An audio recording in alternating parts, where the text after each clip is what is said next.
और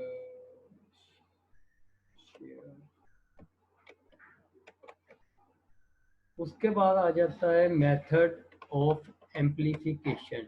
dreams are replete with symbol. अब dreams जो हैं वो अलामतों की सूरत में देखे जाते हैं। दैट टिपिकली है मल्टीपल मीनिंग, जिनके बहुत से मतलब होते हैं, and are very difficult to interpret, और इनका तजिया करना बहुत ज़्यादा मुश्किल होता है। To reveal the meaning as far as was possible, यानी कि उतना ज़्यादा आगे से आगे हम जाते रहेंगे मीनिंग को निकालने के लिए जितना कि मुमकिन हो सके। Jung utilised the method of amplification unlike free association. Jung ने कहा कि ये मेथड जो है फ्री एसोसिएशन की तरह है, which involve starting with a particular symbol, जिसको एक सिंबल से स्टार्ट किया जाता है, and moving further and further away from it, और इसको मज़ीद आगे से आगे लेके जाया जाता है। The method of amplification involves adhering to a given symbol. जो आपको सिंबल दिया गया है, लामत दी गई है, उसको यूज़ करते हुए आपने and giving memories association to it, और इससे मुंसलिक जितनी भी एसोसिएशन होगी इन सब को आपने जानने की कोशिश करनी होती है इसमें।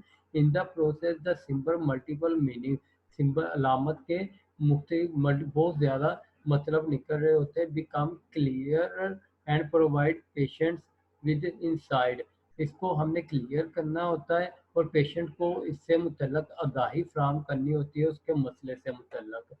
दीज एसोसिएशंस, ये कौन लगा रहा है लाइनें? These associations are given by both the patient and the analyst. अब ये जो एसोसिएशन है ना, ये दी जाती है ना पेशेंट की तरफ से और साइकोथेरापिस्ट की तरफ से। Often the association provided by the analyst, आमतौर पे जो एनालिस्ट होते हैं यानी कि जो साइकोथेरापिस्ट होता है उसकी तरफ से ये प्रोवाइड की जाती है। Determine the direction of patient, उस पेशेंट की डायरेक्शन को जानने के लिए। ऑन एसोसिएशन पर patient usually provide the subjective और personal meaning of the symbol. जो पेशेंट होता है वो आम तौर पे हमें मुहैया करता है उसके सब्जेक्टिव और ज़ाती मतलब जो उसका सिंबल का होता है उसको। Whereas the therapist provide the universal meaning of the symbol, और जो थेरापिस्ट होता है वो हमें ओवर और उसका सिंबल का मतलब बता रहा होता है। As revealed in mythology, religion, जो हमारे रिलीजन में, हमारे आर्ट में या हमारी तरीक में या हमारे बाद ज़्यादा सारे फिल्म वगैरह में जो यानी कि यूज़ किए जाते हैं उससे रिलेटेड वो हमें बताता है। उसके बाद आ गया हमारे पास योंगियन बिलीव दैट एनालिस। ये कौन लाइनें कौन लगा रहा है अल्लाह का बंदा, एक अदद इंसान बन जाए। Yong believe that analysis analysis of a single dream could provide misleading.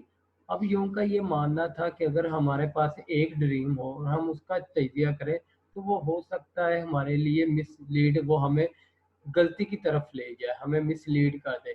But analysis of a series of dream, अगर आपके पास एक से ज़्यादा ड्रीम होंगे, आपके पास लिस्ट होगी ड्रीम्स की, आप उनका जो है वो एनालिसिस करेंगे, could provide a means of achieving more accurate interpretation, तो हम इस काबिल हो जाएंगे कि हम बेहतरीन तजिया करके उस जो हमारा गोल है हम उसको अचीव करने के काबिल हो जाएंगे और उस प्रॉब्लम का हल निकाल लेंगे। The in-depth analysis of a series of dreams also allowed the patient and therapist to move from the personal meaning embedded in the symbol to their deeper meaning as a archetypal image. अब वो अगर depth में analysis किया जाएगा तो वो patient के साथ साथ थेरापिस्ट को भी मजबूर कर देगा या लेके जाएगा पर्सनल मीनिंग को छोड़ के, आप किस तरफ ले जाए डीपर मीनिंग की तरफ लेके चला जाएगा जो उसके आर्ची टाइप पर इमेजेस वगैरह होती हैं। मैं पहले ना जो लाइनें लगाते हैं ना उनका बंदोबस्त कर लूँ, फिर आगे फर्दर हम देखते हैं।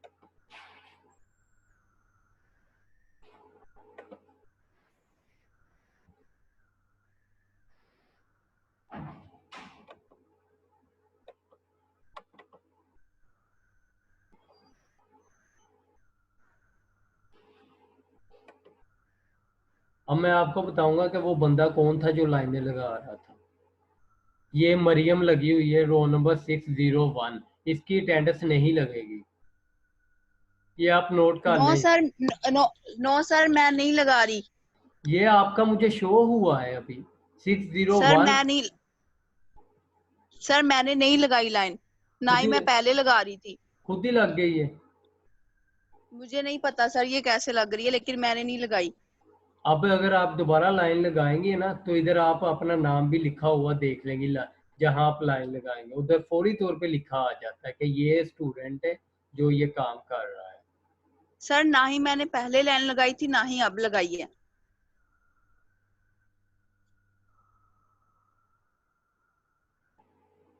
अब कोई भी नहीं लगा सकेगा।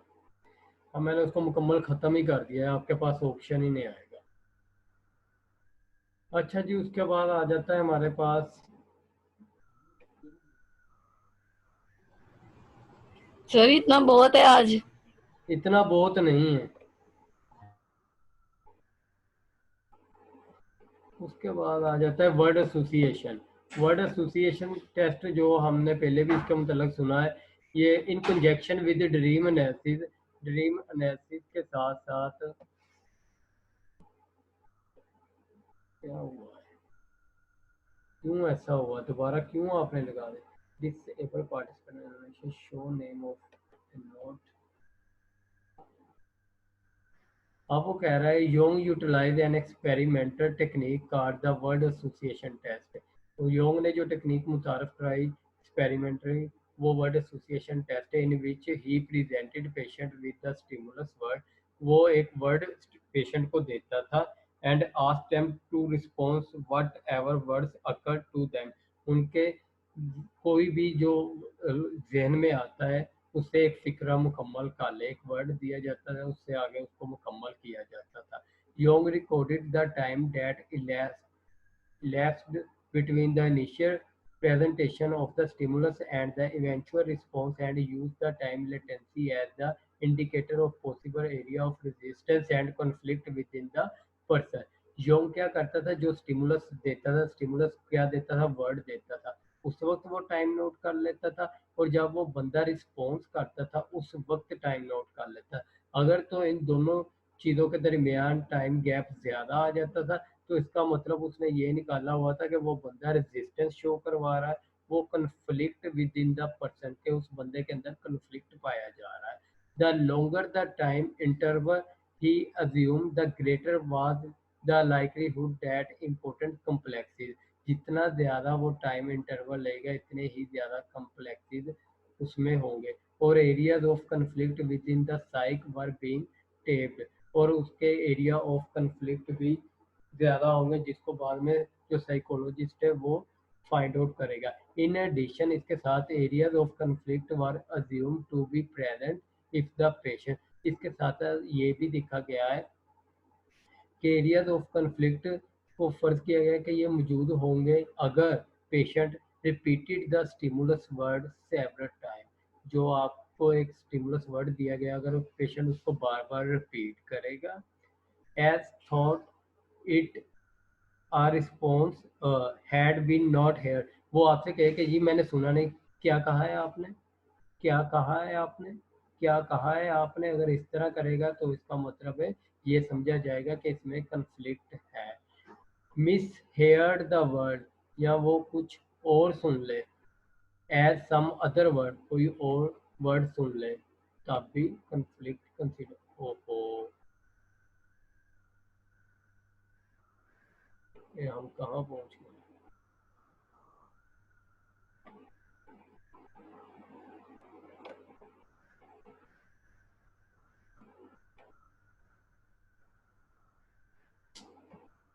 एक मिनट, 123, हाँ आ गए।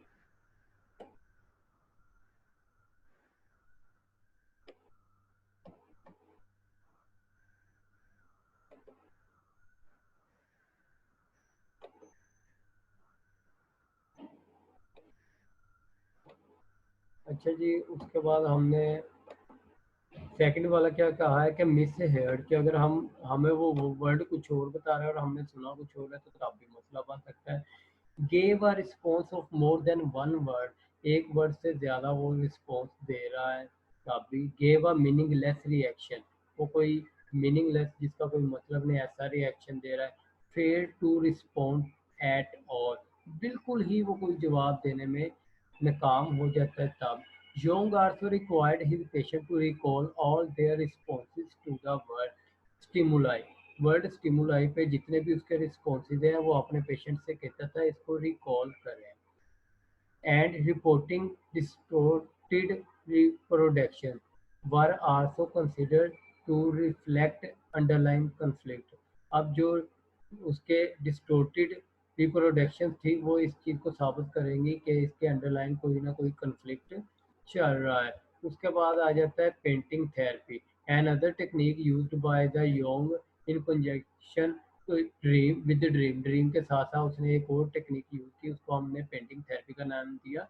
ही रिलाइड, इसका ये इनसार कर रहा था हैवली ऑन द पेंटिंग्स पर by his patient as a means of further encouraging them to express their unconscious feelings और थॉट। यानी कि उसे अपने पेशेंट से कहता था कि जी आप कोई पेंटिंग बनाएं, उनको इनकरेज करता था ताकि उनकी जो कन्फ्लिक्ट है अनकॉन्शियस फीलिंग्स है वो रिफ्लेक्ट हो सके।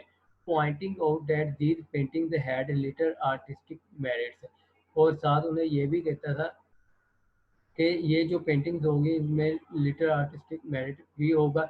ही help the patient to see that they must be expression of their innermost self, जो उसके अंदर ज़ात है उसको वो एक्सप्रेस करे पेंटिंग के through. The painting exercise were conducted to help patient clarify the symbol, ये मदद देती थी पेशेंट्स को ये अलामत को जानने में। सीन इन देयर ड्रीम्स, जो वो अपने ड्रीम्स में देखते थे। And to force patient to cope actively with their problem, और ये पेशेंट को मजबूर करती है कि वो अपने मसले के साथ एक्टिवली कोप करने निमटने की कोशिश करें। In Jung view painting had real therapeutic effect, painting जो होती है वो सही थेराप्यूटिक इफेक्ट जो है वो पैदा करती है। It moved patient off dead centre and started them on the road to self realisation, ये उसको डेट से निकाल के उसको सेल्फ रियलाइजेशन के रोड के ऊपर ले आती है कि बंदा सेल्फ रियलाइजेशन की तरफ जाना शुरू कर देता है। उसके बाद आ जाता है हमारा theories of implications for therapy. Jung believed that, sir इतना बहुत है। बाकी फिर आप लोग खुद कर लो, एक पेज है ये, आप लोगों ने ना पढ़ लेना है, अगर इसमें कोई मसला हुआ तो आप लोग मुझसे पूछ लीजिएगा, एक या दो पेज है बस। आपने ना यहाँ तक पढ़ना है, मैं आपको शो करवा देता हूँ। Theory of implication for therapy, okay sir. ये आते हैं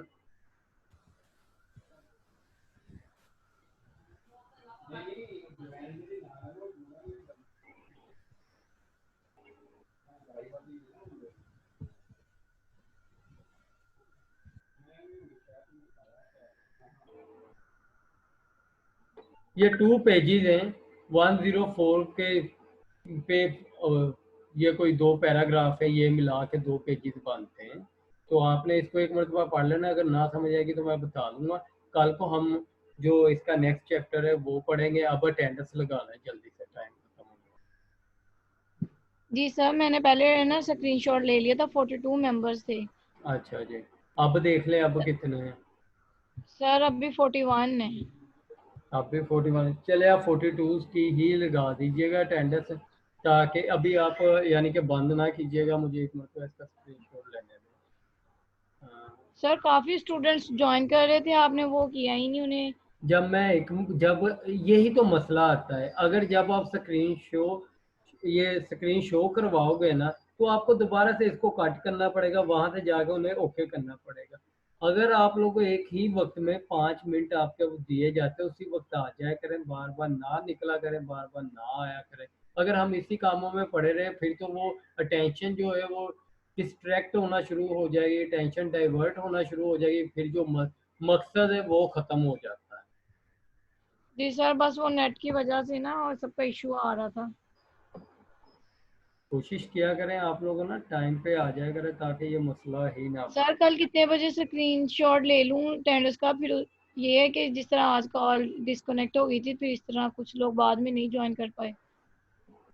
आपने स्टार्टिंग में ले लिया है ना 42 जो हैं, बस जी उनकी जी सर, वो तो ले ली। तो बस उनकी आपने अटेंडेंस लगा देनी है। मैं एक मरतबा अपना स्क्रीनशॉट ले लूँ।